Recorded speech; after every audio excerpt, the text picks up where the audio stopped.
प्रायः लोग इस रूप में जानते हैं कि जहां महाभारत का युद्ध हुआ, कुरुक्षेत्र को रणभूमि के रूप में जानते हैं कि महाभारत का जो युद्ध हुआ था वो जगह, वो स्थान कुरुक्षेत्र। गीता का प्रथम श्लोक भी है, धर्मक्षेत्रे कुरुक्षेत्रे समवेता युयुत्सवः मामका पांडवाश्चैव किं कुर्वत संजय। धृतराष्ट्र ने संजय से पूछा था, संजय ये बताओ, मेरे और पांडु के पुत्र एक जगह इकट्ठे हुए हैं युद्ध के लिए, युयुत्सव, युद्ध की चाहना से, युद्ध की इच्छा से। वे क्या कर रहे हैं, क्या हो रहा है? और ये इसलिए पूछा गया क्योंकि धृतराष्ट्र के बारे में आप सभी को पता है, वह आंखों से अंधे थे। आंखों से अंधा होने के कारण संजय, जिन्हें दिव्य दृष्टि प्राप्त थी, उसके माध्यम से युद्ध के समाचार को जानना चाहते थे, युद्ध का हाल जानना चाहते थे कि क्या हो रहा है। यह तो है, इस श्लोक का अर्थ है एक पिता और एक राजा की उत्सुकता कि युद्ध भूमि में क्या हो रहा है। लेकिन इसका दूसरा भी एक अर्थ है, और दूसरा अर्थ यह है कि कोई आंखों से यदि अंधा है तो यह मत समझना कि उसकी वासना मिट गई है। जो कोई आंख से अंधा है, कि कान से बहरा है, कि शरीर से वृद्ध है, तो वासना मिट गई हो, चाहना मिट गई हो, कामना मिट गई हो, यह इसका प्रमाण नहीं है। क्योंकि वासना तो मन में उठती है, कामना मन में उठती है। कई बार ऐसा होता है। हाँ, सूरदास जी के बारे में कहा जाता है कि उन्होंने बचपन से ही आंखें खोल ली थी। कई लोग ऐसे करते हैं, इंद्रियों के साथ, अपने जो ज्ञानेंद्रियां हैं उसके साथ व्यवहार ऐसा करते हैं कि मुझे या ऐसा देखने को ना मिले, सुनने को ना मिले, करने को ना मिले। अब ये बताओ कि अगर खाने की इच्छा है हमारे मन में, तो हम जीभ काट लें तो खाने की इच्छा चली जाएगी? नहीं, इंद्रियों से उसका कोई लेना देना नहीं। चाहना तो मन में उठती है, कामना तो मन में उठती है। मन को रोकने की जरूरत, मन को साधने की जरूरत। इस तरह यह जो संकेत है कि हमारे जीवन में वासनाएं अनंत हैं, तृष्णा दुष्पूर्ण है, और इन तृष्णा से, वासना से मनुष्य कैसे बच सकता है? तो सिर्फ ज्ञान और समझ से, बोध से। बोध के द्वारा ही हम मन को नियंत्रित कर सकते हैं, समझ के द्वारा ही हम मन को नियंत्रित कर सकते हैं। तो यह जो भूमि है, जिसे हम कुरुक्षेत्र के नाम से जानते हैं, श्लोक में तो आया है कि धर्म क्षेत्र कुरुक्षेत्र, इसे धर्म क्षेत्र भी कहा गया। और धर्म क्षेत्र इसलिए कहते हैं कि जो कुरु थे, कौरवों के पूर्वज राजा कुरु, जिनके नाम से वंश का नाम कौरव पड़ा, वह बड़ा ही धार्मिक राजा था। उनके मन में धर्म के प्रति बहुत आस्था थी। कहते उसने 7 कोस जमीन कुरुक्षेत्र के आसपास, 7 कोस जमीन को कई बार सोने के हल से जोता। और बताया ये जाता है, कारण ये बताया जाता है, ताकि यहाँ जो कोई भी मरे उसे सीधे स्वर्ग की प्राप्ति हो। जैसे हमारे काशी के बारे में कहते हैं, काश्याम मरणान मुक्ति, काशी में मरने मात्र से मुक्ति होती है। और मगहर के बारे में यह प्रचलित थी, यह अफवाह कह लें चाहे जो कहे उसे, एक कथा कि मगहर में जो मरता है वो गधा योनि को प्राप्त करता है, ऐसी भ्रांति प्रचलित थी। काशी के बारे में मान्यता थी कि जो कोई भी मरता है काशी में वह मुक्त हो जाता है। काशी में मरने मात्र से मुक्ति है, क्योंकि भगवान शिव की भूमि है। ऐसे कुरुक्षेत्र के बारे में यह है कथा है कि जो भी यहाँ मरे वो सीधे स्वर्ग को प्राप्त करेगा, इसलिए इसको धर्म क्षेत्र भी कहते हैं। और कुरुक्षेत्र इसलिए कि राजा कुरु की भूमि है, क्षेत्र माने भूमि भी होता है। तो यह भूमि तीर्थ भूमि बहुत ही पावन भूमि है, परम भूमि है। हजारों लोग ब्रह्म सरोवर में स्नान करने आते हैं। सन्निहित सरोवर सामने है, ब्रह्म सरोवर है, और ज्योति सर भी है, जहां भगवान श्री कृष्ण ने अर्जुन को गीता का ज्ञान दिया था। प्यारे अर्जुनों, तो यह भूमि है और जहां यह आश्रम है। बहुत सुंदर, मैं आया था पिछली बार 5 वर्ष पहले लगभग, तो एक हॉल का निर्माण हुआ था। बाद में जो आधा निर्माण आप देख रहे हैं, मैं देख रहा हूँ, इन 5 वर्षों के दरमियान हुआ है। इसके लिए मैं यहाँ से जुड़े सभी भक्तजनों का और कमेटी के सभी मेंबरान को धन्यवाद करता हूँ।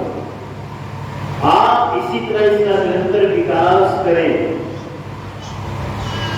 और इसका विकास करें। यहाँ संत सेवा होती रहे, समय समय पर कार्यक्रमों का आयोजन होता रहे।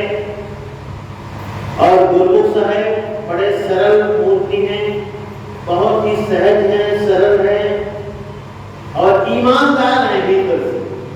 इनके मन में कोई भी किसी प्रकार का दुश्मन नहीं है। संत हैं पूरी तरह से। संत का मतलब है जो सहज है, सरल है, जो सरलता, जो सहजता हमें जीवन में साधना से प्राप्त होती है। यह सरलता और सहजता गुरुमुख दास जी साहब ने सहज रूप से, स्वाभाविक रूप से प्राप्त की है, ये इसकी विशेषता है। तो महर्षि गुरुमुख दास जी साहब को आप लोग पूरा सपोर्ट करें, पूरा सहयोग प्रदान करें हर तरह से। एक बात और मैं कह देता हूँ, आज के समय में कोई साधु नहीं बन रहा है, संतों की बहुत कमी हो गई है। और ये मात्र कबीर पंथ में ही नहीं, हर जगह, हर अखाड़े में, हर जगह और हर अखाड़े में। हम लोग जब संत बने तो हमारी उम्र थी मात्र 13 वर्ष की। हम लोग काशी में पढ़ते थे, गुरुमुख साहब जी भी थे तो साथ में। उस समय एक ही धुन होती थी कि हमें आगे चल करके महंत बनना है, प्रचारक बनना है, विद्वान बनना है, उपदेश देने वाला उपदेशक बनना है। आज के समय में आश्रम में रहने वाले विद्यार्थियों में ये कोई इच्छा नहीं दिखाई पड़ती। अभी भी हमारे यहाँ बहुत से विद्यार्थी रहते हैं। संत बनने के प्रति कोई लालसा, कोई इच्छा, कोई चाहना नहीं दिखाई पड़ती। और संत आएंगे कहां से? आपसे ही तो आएंगे क्या? कोई फैक्ट्री तो है नहीं। और हर जगह आश्रमों में मांग है कि साहब एक संत भेजिए, पढ़ा लिखा विद्वान। कहां से आएगा संत? तो आप मतलब क्या है? कोई संत ऐसी चीज नहीं है जिसे आप अनुपात से मिला दो और बटन दबा दो और बंद करके तैयार हो जाए, निकल जाए। आपके ही बेटे है ना, हमारे गुरुदेव थे तुलसी जी गुरु नाम से है, वे सदा प्रवचन में कहते थे तो वस्त्र दान करते हो ठीक है, अन्न दान करते हो ठीक है, द्रव्य दान करते हो ठीक है, लेकिन पुत्र दान भी करो, पुत्र तो आपसे ही मिलेगा। लेकिन इस सरकार की जो योजनाएं ने हमें तो बड़ा नुकसान किया, देश के लिए तो की कि हम दो हमारे दो, ये बड़ा नुकसान कर दिया। दो ही तो हैं हम। अभी देखो गुरुदयाल जी बैठे हैं यहाँ, जिनके हमारा आसन है, दो बेटे इनके हैं, दोनों बेटों को एक बेटी और एक बेटा, एक बेटी और एक बेटा। अब कहां गुंजाइश है, कुछ कहने की गुंजाइश है? एक हमें दे दो, कहां से मांगे? बेटी को हम रख नहीं सकते और बेटा एक ही है, एक सिंगल पीस। तो कैसे होगा बोलो? कभी कभी मैं बेटियों को, बहुओं को, बहनों को बोलता हूं, कितने बच्चे? कहते शायद एक ये है और एक बेटी है। मैं कहता हूं एक और हमारे लिए, एक हमारे लिए करो। हंसने लगती है, बात तो सच है। देखो गुरु आपको, गुरु जन्म नहीं देते, गुरु संस्कार देते।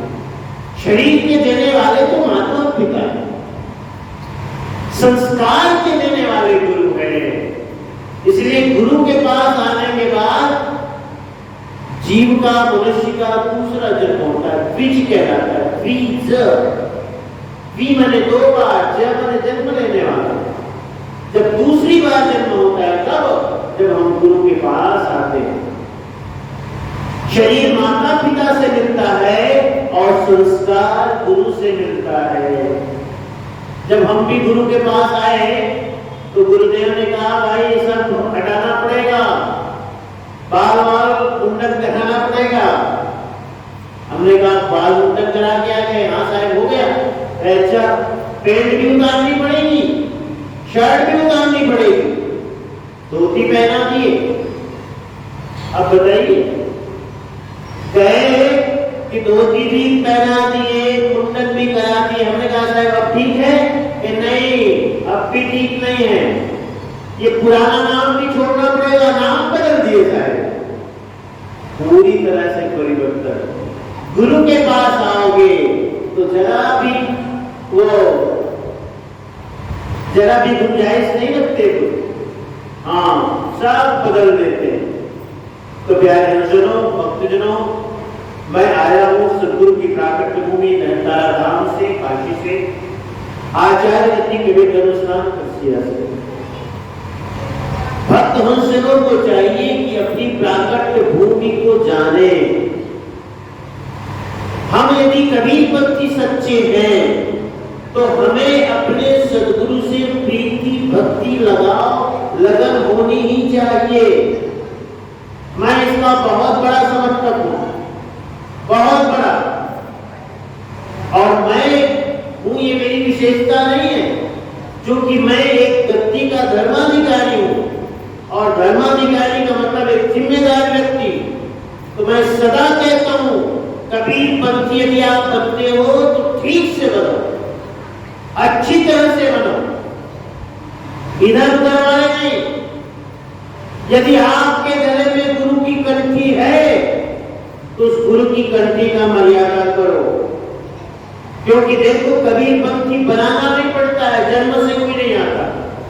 ध्यान रखो आप। हमारे देखो धर्मपाल जी हैं, बोल रहे साहब मेरी उम्र तो बहुत छोटी है जब मैं साहब का शिष्य बना। अब देखो बना शब्द आया ना, बना माने कबीरपंथी बनना पड़ता है, जन्म से कोई नहीं होता। कबीरपंथी बनना पड़ता है।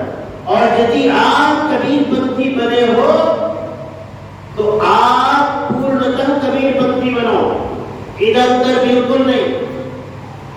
एक भक्ति कोई राजनीति नहीं है, मैं सदा कहता हूं। एक सदगुरु को मानना, एक सदगुरु को जानना, अपने गुरु के प्रति निष्ठा, अपने गुरु के प्रति भाव, अपने सदगुरु की प्राकट्य भूमि हमारे लिए सबसे बड़ी तीर्थ भूमि है।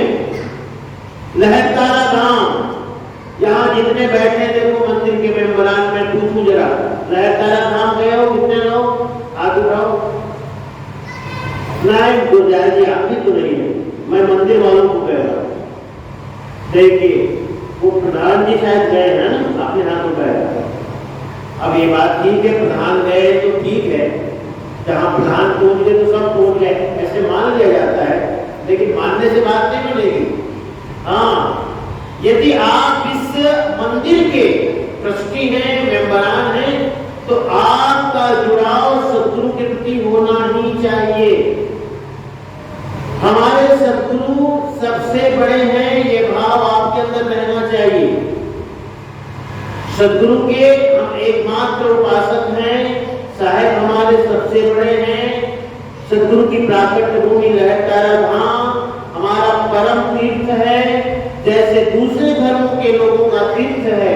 कोई अयोध्या है, काशी है, अमृतसर है, और काबा है, मक्का है। ऐसे ही हम कबीरपंथियों का परम तीर्थ है सद्गुरु की प्राकट्य भूमि लहरतारा धाम। इसलिए अपने जीवन में एक बार लहरतारा धाम का दर्शन तो करना ही चाहिए। माता लोग कितनी लोग गई हो अभी तक लहरतारा, हाथ उठाओ। एक पीछे रेखा बस दिख रही है, 2-3 लोग हैं, कोई नहीं गए। देखो एक बात और मैं कहता हूं, जहां सत्संगी आए होंगे उनके लिए नियम लागू नहीं, क्योंकि साहेब आए हैं सत्संग करने, इस भाव से आए हैं, उनके लिए नियम नहीं है। स्वागत है, आप आए हो, बहुत अच्छा है ना। मैं उनके लिए कह रहा हूं जो कबीरपंथी है, अपने को कबीरपंथी मानते हैं। यदि हम कबीरपंथी हैं तो हमारा परम तीर्थ है लहरतारा धाम। यदि आप गुरुमुख साहब से जुड़े हैं, इस आश्रम से जुड़े हैं, इसका मतलब है आप आचार्य गद्दी खरसिया से जुड़े हैं, क्योंकि गुरुमुख साहब हमारे महंत हैं, हमारे पंजाधारी महंत हैं। इसका मतलब है इस आश्रम की परंपरा है आचार्य गद्दी खरसिया से जुड़ी हुई है यहाँ की परंपरा। और यदि आचार्य गद्दी खरसिया से जुड़ी परंपरा है तो आपको अपने आचार्य गद्दी का भी, आचार्य गद्दी के प्रति भी प्रेम होना चाहिए, श्रद्धा होनी चाहिए। तो लहरतारा धाम भी आओ, आचार्य गद्दी खरसिया भी आओ, ये बड़ा जरूरी है। साहब ने भक्ति सिखाई, ध्यान रखो, सद्गुरु कबीर साहब के बहुत सारे शिष्य हुए। देखो हम जो गिनते हैं, श्री गोपाल साहेब, जागो साहेब, भगवान गोस्वामी साहेब, धनी धर्मदास साहेब, ये 4 धाम शिष्य माने जाते हैं। इन चारों शिष्यों की 4 गद्दियां निर्मित हुई, लेकिन आज सबसे बड़ा प्रचार है तो धर्मदासी परंपरा का, धर्मदास साहिब की शाखा का। और धर्मदास साहिब की शाखा की सबसे बड़ी विशेषता क्या है? इस शाखा में भक्ति को सर्वोपरि स्थान दिया जाए। भक्ति से जुड़ो, साहेब के प्रति भक्ति हो, आपके मन में प्रेम हो, अनुराग हो। धर्मदास साहेब भी सनातनी थे, मथुरा में पहली बार मिले साहेब। और धर्मदास साहेब नगर सेठ थे। नगर सेठ मतलब नगर का सबसे बड़ा सेठ। प्रमाण तो यहां तक मिलता है कि जो वहां के राजा थे, उन्हें कभी ऋण की जरूरत पड़ जाती तो धर्मदास साहब से ऋण लेते थे उधार, राज्य को चलाने के लिए। इतने बड़े सेठ थे। जब वे तीर्थाटन के लिए चलते थे तो अपने साथ सेवक सखियों का एक हुजूम लेकर चलते, अकेले नहीं चलते। काशी गए, ऋषिकेश गए, हरिद्वार गए, कहीं भी जाते 10, 20, 50 लोगों का हुजूम चलता था, एक भीड़ चलती थी, अकेले न जाते थे। ऐसे ही मथुरा में आए थे, ठाकुर जी की पूजा करते थे, अनेकों व्रत उपवास करते थे। तो सद्गुरु कबीर साहब के प्राकट्य के कारणों में एक कारण यह भी है, धर्मदास साहब को उपदेश देना। और इसके पूर्व की बहुत सी कहानियां हैं, क्यों ऐसा हुआ। समय अभी अनुकूल नहीं है, इसलिए मैं वहां तक नहीं जाऊंगा, लेकिन मैं आपको कह दूं कि धर्मदास साहब को उपदेश देना, ये सद्गुरु कबीर साहब के प्राकट्य के जो 8 कारण गिनाए जाते हैं, उन 8 कारणों में एक कारण ये भी था कि धर्मदास साहब को उपदेश करना, शिष्य बनाना। तो सद्गुरु कबीर साहब अपने संत मंडली के साथ दिल्ली में थे और गुरुधनी धर्मदास साहब, तब गुरुधनी धर्मदास साहब नहीं हुए थे, है ना, तब उनका नाम धर्मदास साहब भी नहीं था, जुड़ावन साहू नाम था उनका, जुड़ावन साहू, है ना। अपने सेवक सखियों के साथ मथुरा पधारे थे, एकादशी का व्रत रख करके शाम के समय में खीर बना रहे थे, खीर ठाकुर जी को भोग लगाने के लिए, क्योंकि एकादशी का व्रत रखते थे। और उनके बारे में ये भी कहा जाता है, माना कि सेवक सखियों को लेकर चलते थे, लेकिन स्वयं पाकी थे। स्वयं पाकी का मतलब अपना भोजन स्वयं बनाने वाला। निश्चित रूप से उनके जीवन में नियम संयम आचार विचार रहा होगा, तभी स्वयं पाकी थे, अपना भोजन खुद बनाते थे। तो ठाकुर जी के लिए भोजन बना रहे थे, व्रत भी थे, व्रत का परायण भी करना था। तो जब खीर बनाते थे तो खीर तो बन रही थी, उसमें चावल भी पड़ गया, दूध भी, शक्कर भी, जो भी उसमें और भी मेवा मिष्टान जो डालना था सब डाल दिया, काजू बादाम जिसमें छुआरा होना था। लेकिन अब तक नजर नहीं पड़ी थी जलावन में, ईंधन में। अचानक जब धर्मदास साहब की नजर जलावन में पड़ी तो उसने देखा ये तो अनर्थ हो गया, इस लकड़ी में, जलावन में कितनी चींटियां हैं और सारी चींटियां जान बचा के भाग रही हैं आग से, और कितनी सारी मर गई हैं। तो उसने कहा कि ये तो अनर्थ हो गया, मैं ठाकुर जी को भोग लगाने के लिए खीर प्रसाद बना रहा हूं और इस खीर प्रसाद को बनाने में अनेकों चींटियां मर गई, ये तो अपावन हो गया, अशुद्ध हो गया, इससे मैं कैसे ठाकुर जी का भोग लगाऊं। यह सोच करके बड़ा दुखी हुआ, लेकिन बनिया था ना, तो सोचा फेंकू कैसे, इसमें बहुत खर्च लगा है, दूध पड़ा है, मेवा मिष्टान पड़ा है, बनाने में भी श्रम लगा है। तो उसने सोचा ठाकुर जी को भोग न लगाऊं, किसी भूखे प्यासे को दे दूं। थाल में खीर प्रसाद को लेकर के वे गली में निकले थे, पूरी धर्मशाला ही उन्होंने ले लिया था मथुरा में, अपने सेवक सखियों स्वयं के रहने के लिए। तो थाल में खीर प्रसाद लेकर के जब मथुरा की गलियों में निकले, जहां रुके थे वहां से दाईं तरफ देखा, बाईं तरफ देखा, दूर देखा कि एक पेड़ के नीचे कोई संत है, सफेद वस्त्रधारी कोई दिखाई पड़े। उसने सोचा कि लगता है कोई संत, कोई भूखा प्यासा है। थाल लेकर के उनके सामने उपस्थित हुए।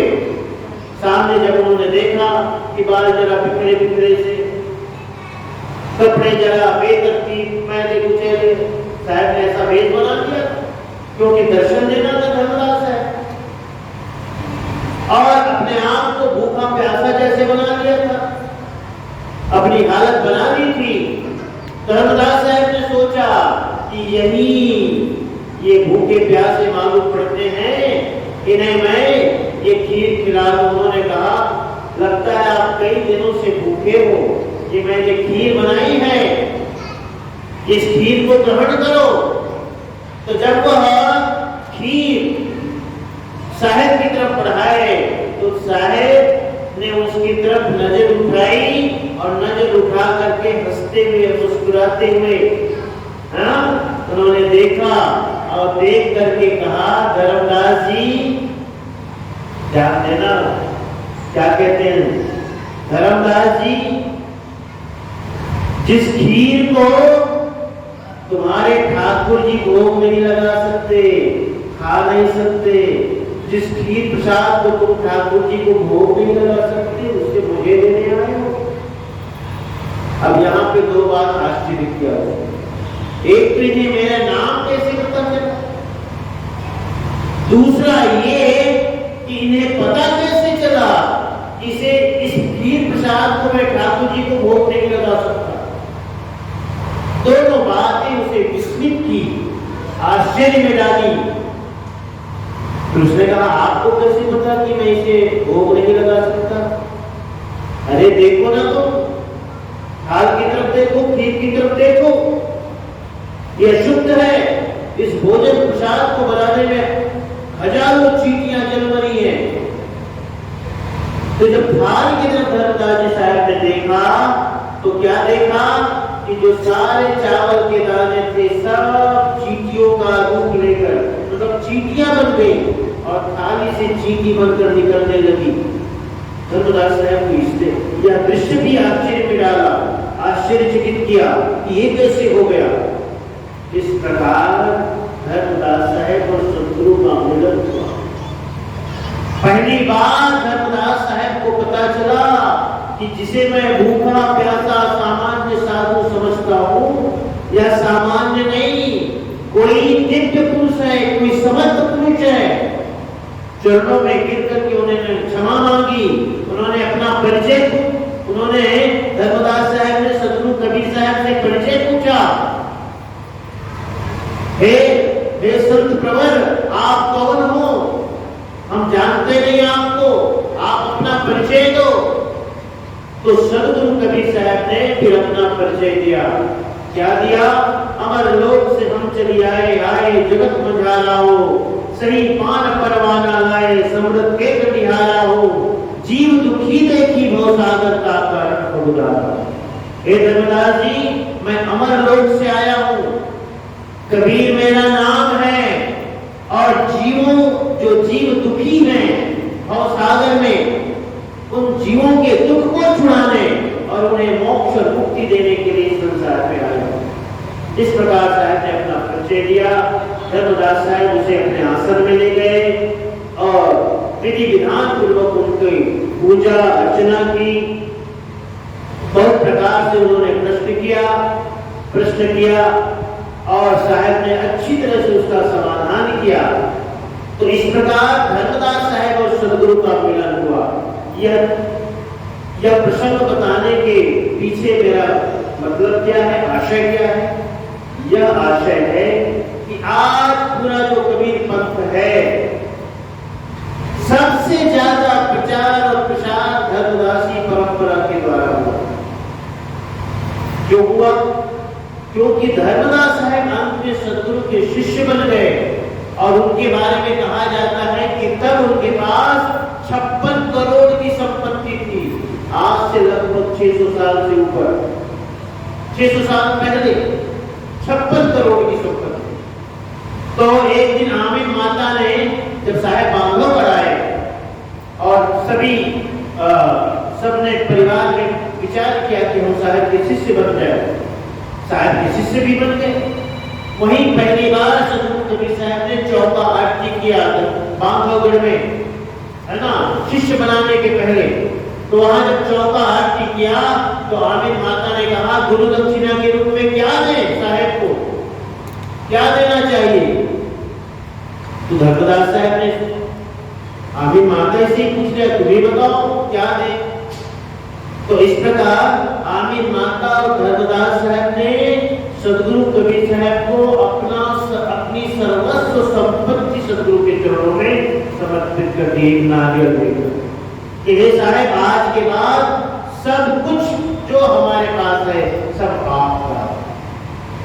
जब 56 करोड़ की संपत्ति साहब को मिली तो ऐसा नहीं था कि साहब ने उसे स्वीकार किया।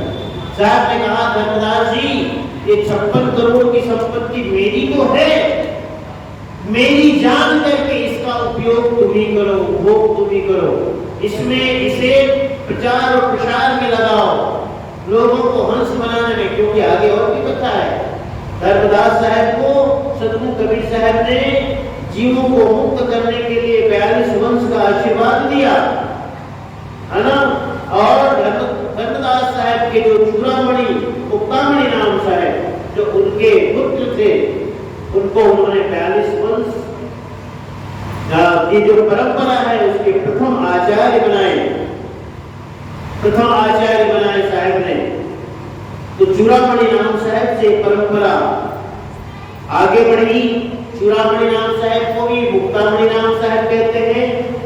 तो चूड़ामणि नाम साहब, सुदर्शन नाम साहब, गुलपत नाम साहब, प्रमोद गुरुवाला पीर, केवल नाम साहब, अमोल नाम साहब, सूरज सदई नाम साहब, भक्त नाम साहब, पाक नाम साहब, प्रगट नाम साहब, धीरज नाम साहब, रुद्र नाम साहब, दया नाम साहब। 13वीं पीढ़ी में दया नाम साहब हुए और 13वीं पीढ़ी के बाद नाथ वंश की परंपरा शुरू हुई। ये सब बहुत बताने की चीजें हैं जो हम अभी सब नहीं कह सकते। क्यों वंश टूट गया ये भी आपको बता सकते हैं। बस इतना ही वर्तमान में जानो कि 13 पीढ़ी के बाद फिर नाग परंपरा शुरू हुई। 13 पीढ़ी से पहले विंध्य परंपरा थी।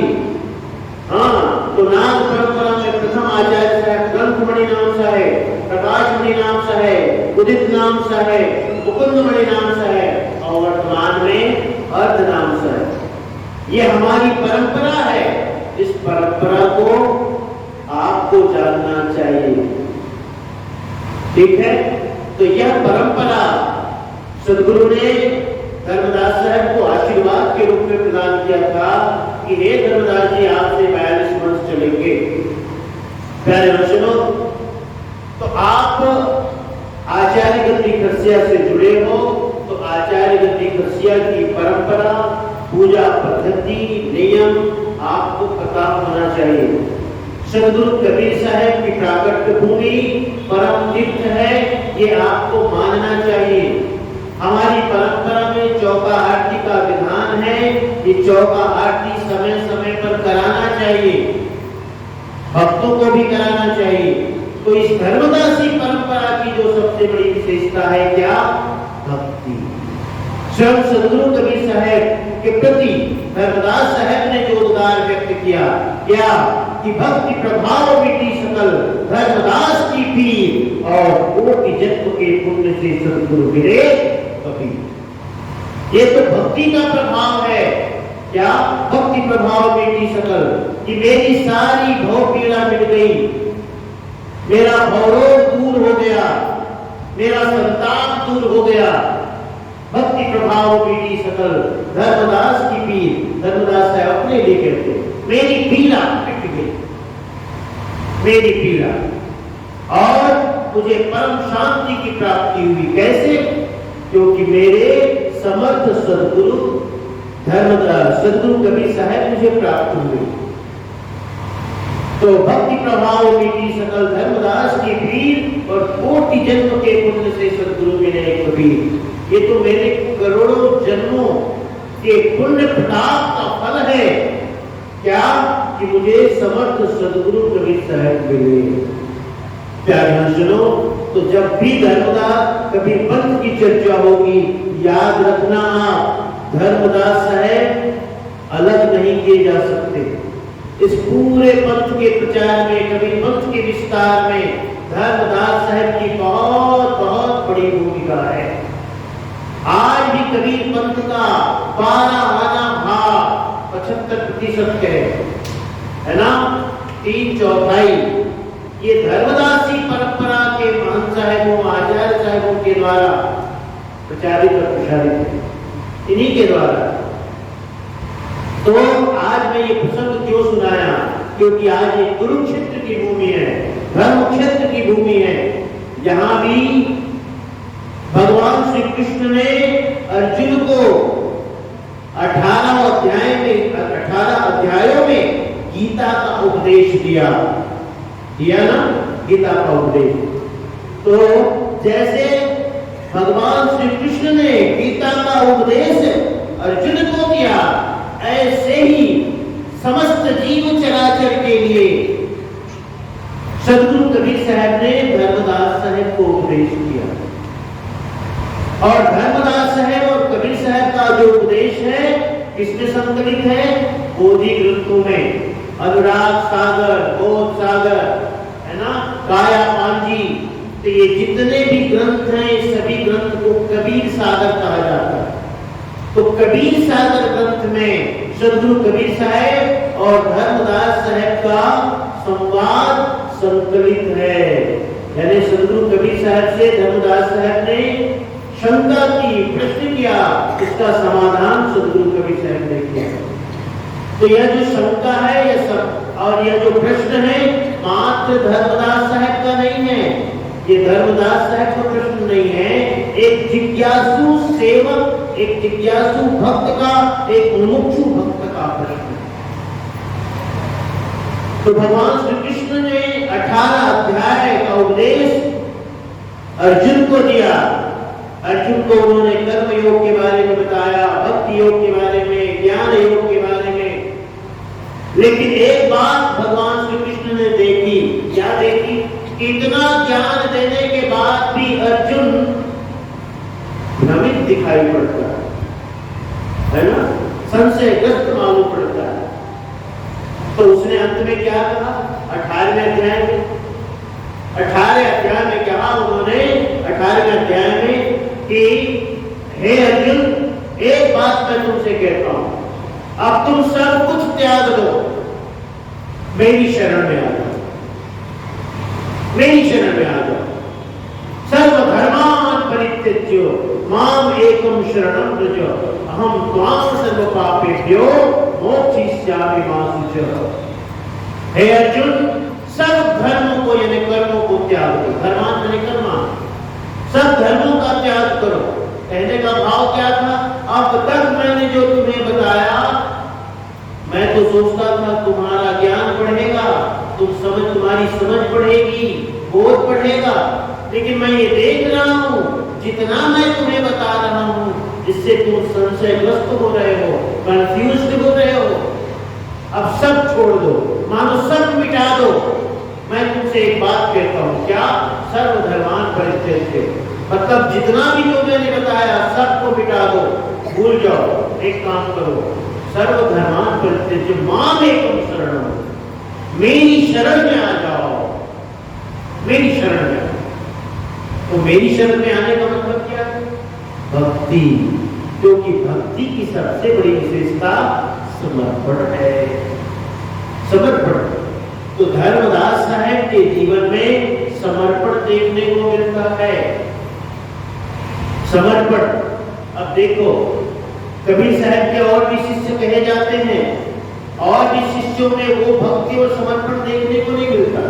मैं आपको उदाहरण के लिए बता दूं, आपके 4 बेटे हो, एक बेटा डॉक्टर हो, एक बेटा इंजीनियर हो, एक बेटा वकील हो, एक बेटा किसान हो।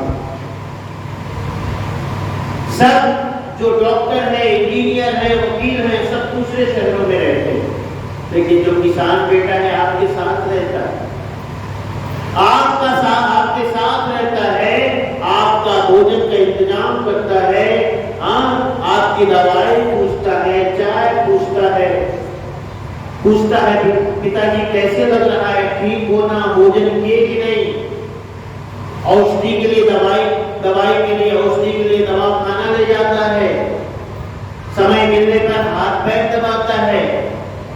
लेकिन जो और दूसरे बेटे हैं जो इंजीनियर डॉक्टर हैं, वो समय समय पर फोन करके पूछ लेते हैं, पिताजी कैसे हो, पैसों की जरूरत हो तो बताना।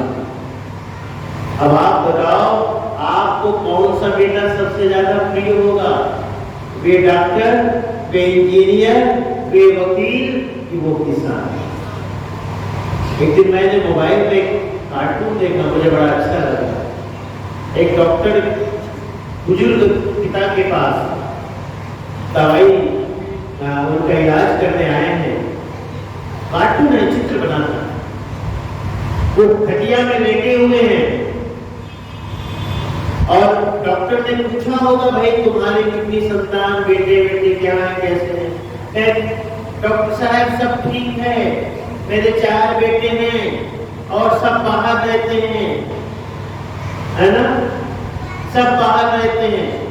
लेकिन एक यही है गंवार बिना काम का, जो यही रहता है, कोई पढ़ाई लिखाई नहीं किया, कुछ काम का पढ़ाई लिखाई नहीं किया, यही रहता है, खेती किसानी करता है, वो बहुत बड़ा व्यंग था।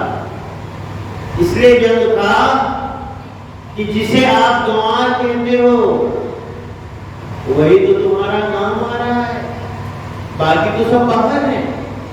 प्यारे, इसलिए सदगुरु कबीर साहब के जो परम शिष्य हुए धर्मदास साहब, और धर्मदास साहब की जो विशेषता थी वो यही थी, भक्ति सेवा समर्पण की। भक्ति सेवा समर्पण की। जैसे श्रुति गोपाल साहब के बारे में कहा जाता है कि बहुत बड़े पंडित थे, संस्कृत के प्रकांड पंडित थे,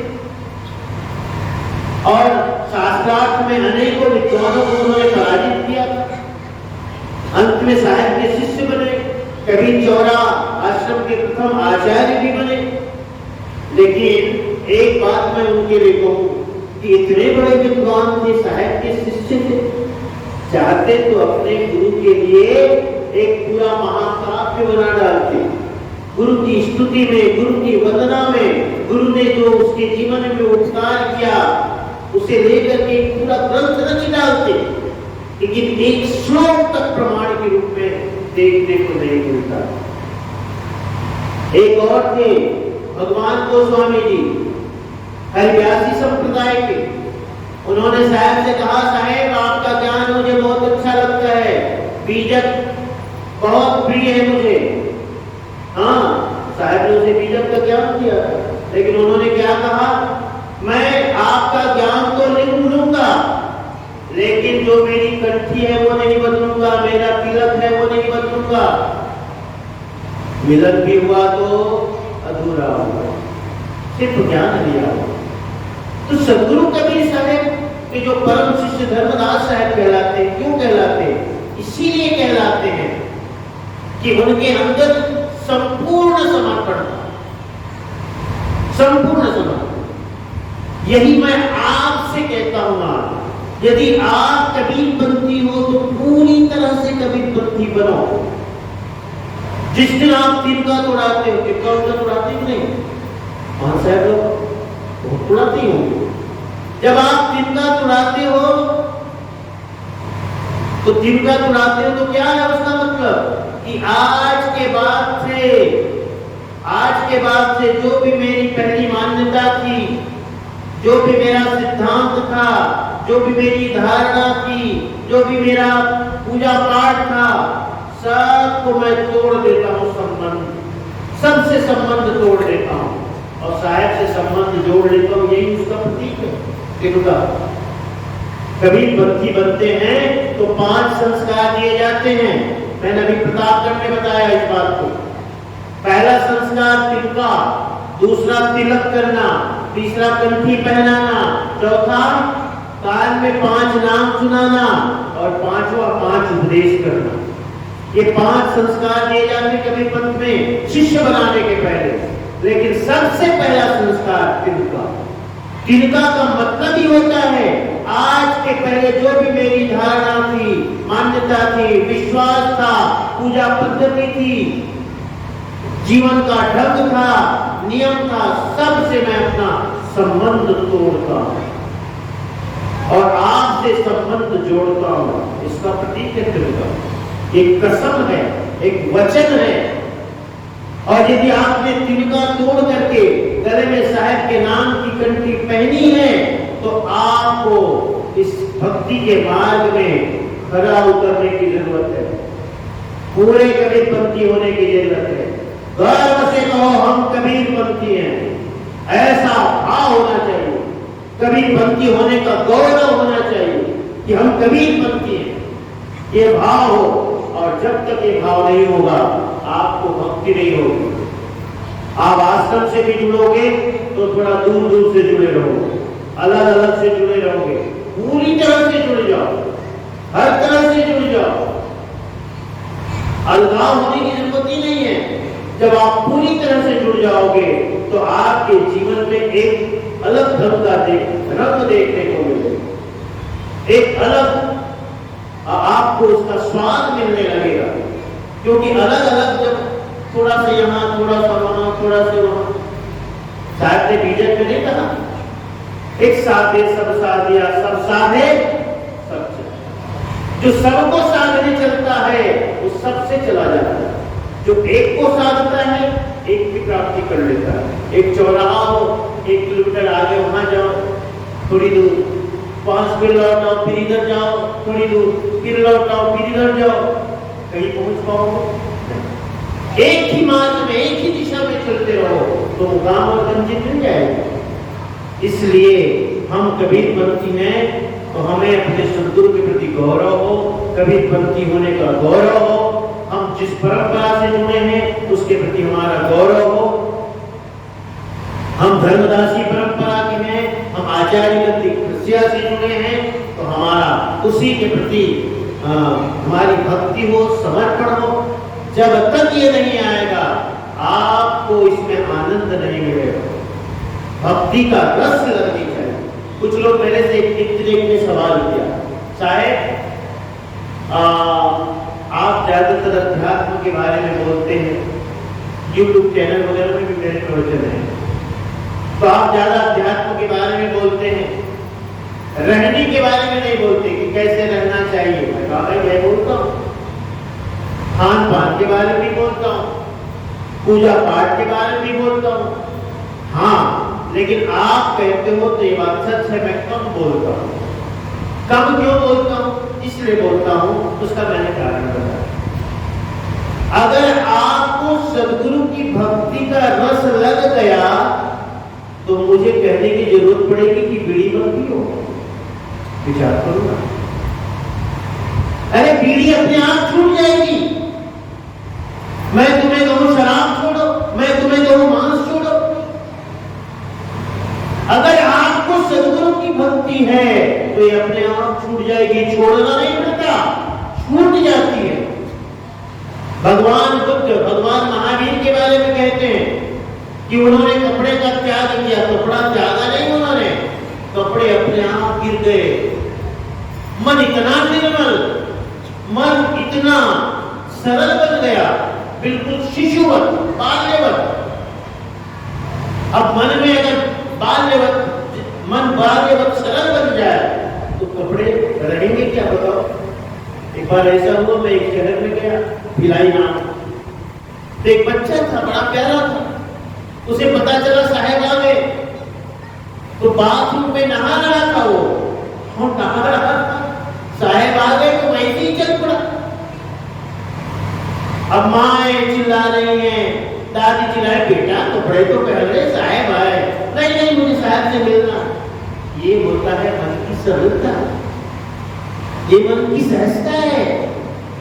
तो त्यागना नहीं पड़ा भगवान महावीर को। वस्त्र अपने आप गिर गए क्योंकि मन इतना पावन हो गया, इतना पवित्र हो गया, बिल्कुल शिशुवत हो गया, बाल्यवत हो गया। ऐसे ही हमारे जीवन में कोई व्यसन है, कोई बुराई है, तो एक ही बात का सूचक है कि हमें सद्गुरु की भक्ति का रस नहीं लगा। भक्ति का रस लग जाएगा तो अपने आप छूट जाएगा। स्मोकिंग छूट जाएगी, शराब छूट जाएगी। शराब तो खैर बहुत दूर की बात। कभी बच्चों में थोड़ी बहुत बीमारी मैं देखता हूँ, तंबाकू खा लेते हैं, बीड़ी पी लेते हैं, है ना। शराब वगैरह तो पीते नहीं है, और शराब भी कभी पृथ्वी भी कैसे कहते हैं, लेकिन छोटी मोटी चीजें हैं। तो इसलिए है कि हमें साहब की पहचान नहीं है, साहब की भक्ति की पहचान नहीं है। तो आज मैं आपके बीच आया हूँ, यही कहने आया हूँ कि हम कभी भक्ति बने, अच्छी तरह से साहब की भक्ति को अपनावे। हमारे यहाँ जो पूजा पाठ है, नियम है, उसका पालन करें। सभी के गले में कंठी होनी चाहिए। अब भी मैं चेक करूंगा तो बहुत लोग फेल हो जाएंगे। बहुतों के गले में कंठी नहीं। कंठी का मतलब क्या है जानते हो? गुरु के द्वारा दिया हुआ रक्षा सूत्र। हमारे पंचमेश नाम साहब आज से 10 साल पहले वेस्ट इंडीज गए, तो सामने एक 70 साल की महिला बैठी, प्रवचन समाप्त हुआ तो आई और उसने अपना परिचय दिया। साहेब, आप कंठी गले से इसे निकाल के दिखाई, जानते हो साहब ये कंठी मेरे गुरुदेव परम सिंह हजूर उदित नाम साहब ने दी थी जब 1976 में वेस्ट इंडीज आए थे, 1976 में, और साहब गए थे 2010 में। 35 साल हो गए साहब, 35 साल। कंठी, इस कंठी के भीतर के धागे तो बदले लेकिन कंठी नहीं बदली, कंठी वही की वही। क्यों? उसने बताया, आज भी इस कंठी को जब मैं अपने गले में पहनी हूं तो उनकी उपस्थिति को अनुभव करती हूँ कि मेरे गुरु हैं, साथ हैं, समक्ष हैं। उनके हाथों का स्पर्श है इस कंठी को, स्पर्शित कंठी है ये, तो उनके स्पर्श को भी मैं अनुभव करती हूँ। 35 साल थी जब उनकी उम्र, जब हमारे गुरुदेव नाम साहब वेस्ट इंडीज गए। जब साहब गए तो 35 साल बीत गया, 70 साल की हो गई। तो उसने बताया कि मुझे पता चला कि मेरे गुरु के स्थान से कोई साहेब आए हैं, इसलिए मेरे मन में भाव जगा कि मैं अपने गुरु से मिलूं, अपने गुरु स्थान से जो संत आए उनसे मिलूं। देखो ये कंठी की महिमा आपके लिए बहुत छोटी चीज है, गले में कंठी पहन ली। हम भी कभी कभी कार्यक्रमों में कहते हैं भाई कंठी है क्या गले में? नहीं है साहब, वो टूट गई साहब, वो तालाब में नहा रहे थे ना तो डूब गई साहब। हाँ, दे दो ना साहब एक कंठी और दे दो, और जब एक दे दो चलो तो कितने लोग आ जाते हैं कंठी मांगने वाले, फिर अगली बार आओगे तो उतने ही मांगने वाले फिर आ जाते हैं। हम पूछते कहाँ गई पिछली बार जो दिए थे? हंसते। हाँ, क्योंकि आपको इसकी महिमा पता नहीं है। मैं पूछता हूँ मंगलसूत्र तो नहीं घूमता भाई, कंठी कैसे घूमता? सच कहता हूँ बहनों माताओं, सही है ना? जब मंगलसूत्र नहीं घूमता तो कंठी कैसे घूम जाती है?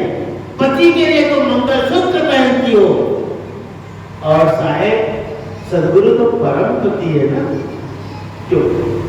वो तो हमारे परम पति हैं, तो उनके नाम की कंठी कैसे घूम जाती है? एक सवाल। इसका एक ही कारण, हमने कंठी की महिमा नहीं जानी। हाँ, तो हम कभी पढ़ते हैं हमारे गले में कंठी होनी चाहिए, रोज संध्या पाठ होना चाहिए, महीने में एक दिन 14 पूर्णिमा का व्रत रखना चाहिए, साल में एक बार गुरुद्वारा जाना चाहिए, साल में एक बार अपने गुरु को अपने घर बुलाना चाहिए, साल में एक बार अपने घर में चौका आरती का आयोजन करना चाहिए। हाँ, और 2 साल 3 साल जब भी तुम्हें समय मिले अपनी आचार्य गद्दी जाओ, अपनी गुरु गादी जाओ, और अपने सदगुरु की प्राकट भूमि लहरता धाम काशी जाओ। मैं आपको फिर से कह दूं, काशी कोई खरसिया की भूमि है ऐसा मत जानो। आचार्य गद्दी खरसिया ने मात्र उसका विकास किया, लेकिन जितने भी कबीर पंथी हैं इस दुनिया में सबकी वो भूमि है, सबके लिए है। और कोई कह दे वहां जाने वाले कि साहब हम गए थे तो हमारे बारे में पूछा गया, और जब हमने कहा कि हम तो वहां से जुड़े हैं तो हमें रहने नहीं दिया गया। ऐसा नहीं होता, ऐसा नहीं होता कि कोई कहीं शाखा से जुड़े हो, कहीं गद्दी से जुड़े हो, उसे रहने नहीं दिया जाता, क्योंकि वहां के संतों को बताया गया है कि कहीं से भी कोई भी आए, कबीर पंथी है और ये कबीर पंथियों की प्राकट्य भूमि है, सबका आदर हो। ये बात और है कि कभी कभी कोई नहीं पहचानते, नए संत हैं। हाँ, अभी एक माता जी कह रही थी, उधर से गई बैठी है, शायद हम लोग गए तो कोई पहचाने नहीं, तो उसका एक ही कारण है, क्योंकि संत भी तो बदलते रहते हैं ना। हाँ, संत भी तो नए नए आते हैं ना। अब नए संतों को पता नहीं होता है, कुछ व्यवहार की ज्ञान की भी कमी होगी। समय ज्यादा हो रहा है ना, मैं बस थोड़ी बात और है ना। लेकिन वो प्राकट्य भूमि सबकी भूमि है, सबको आना चाहिए। ये मैं आज आपको बता रहा हूँ। ज्ञान तो और भी कहा जा सकता है। मैं तो गुरुमुख दास साहब से कहा, साहब इतना सुंदर हॉल बना है, कभी 7 दिन का ब्रह्म निरूपण की कथा रखो। एक कमेटी वालों से कहो थोड़ा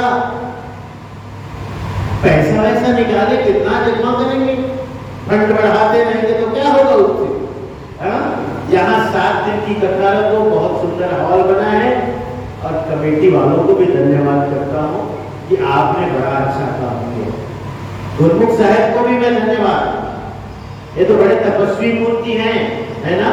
और ये आप भी कहते हो, शायद मैं भक्तों से सुना हूँ कि साहब जब से गुरुमुख साहब आए तब से इसका विकास ज्यादा हुआ, है ना।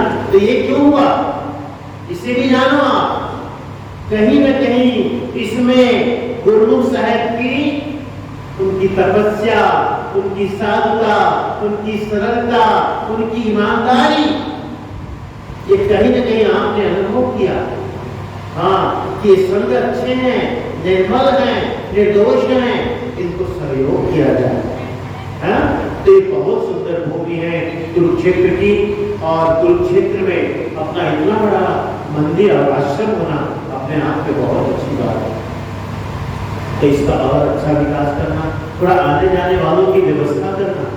अब हमें कोई कुरुक्षेत्र जा रहे हैं साहब बोलेंगे तो हमें पता तो बताना पड़ेगा ना यहाँ पर। और जब पता बताएंगे, थोड़े रहने का भी इंतजाम कर देना, भोजन का भी इंतजाम करना, वो तो होता ही होगा। थोड़े रहने के इंतजाम को और बढ़िया बनाना। तो आज बहुत अच्छा लगा इन शब्दों के साथ।